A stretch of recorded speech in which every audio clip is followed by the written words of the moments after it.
Before you can cultivate a garden, you must know something about gardening. This was said in Margaret Sanger's speech, The Children's Era, on March 30th, 1925.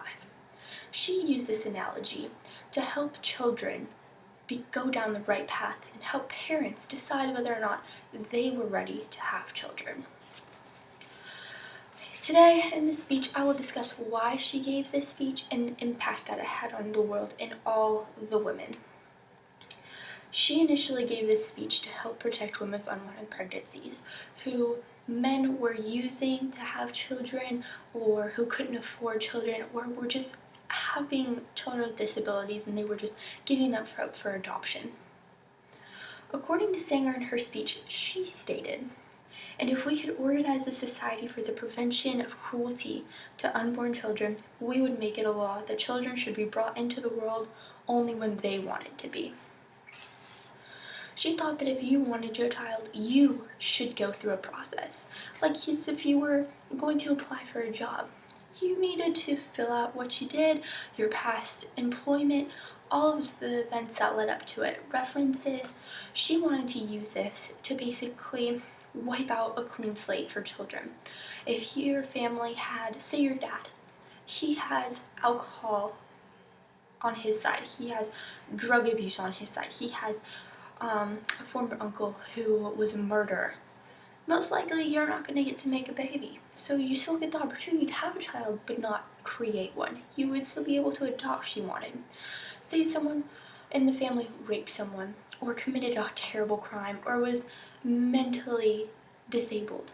You weren't qualified to have a child because you carried some of those diseases. Now, you still have the opportunity to adopt all the children who were abandoned before this. You still have the opportunity to raise someone as your own, but you just couldn't have your own. She wanted women to have full access to birth control. She thought that a woman should have the right to make sure that they were ready to have children before their husbands chose to, or accidents happened, or they just weren't protected enough. She came up with the term birth control. She invented it. According to The Eloquent Woman, she was known for creating International Planned Parenthood. She was also known for creating the International Planned Parenthood, where refugees would go and get free birth control and drop off their babies if they needed to. And she was also credited for being able to drop your baby off at a fire station or a police station. I just discussed why Sanger gave this speech, and now I'll discuss the impact that this speech had on the world.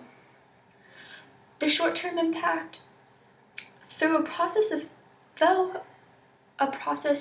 to be a parent upset many people, she was very frowned upon. She got thrown in jail multiple times and was just unliked by many. According to Sanger, her answer is to point to the asylums, the hospitals, and the ever-growing institutions for the unfit. The long-run impact, women have used birth control till this day, and she has founded the International Planned Parenthood, which most people go to and turn to get free birth control and to get free pregnancy tests and all sorts of things that women need. Overall, I think that we went through this speech and we talked about how she changed the world long ways and short ways. She really showed people who she was and what she believed in, how she wanted to help women. I would recommend to read this speech because it really changed my aspect on, what if today I had to have a parenting license, go through classes and have people explain to me how I needed to raise a child. I think that everyone should read this speech.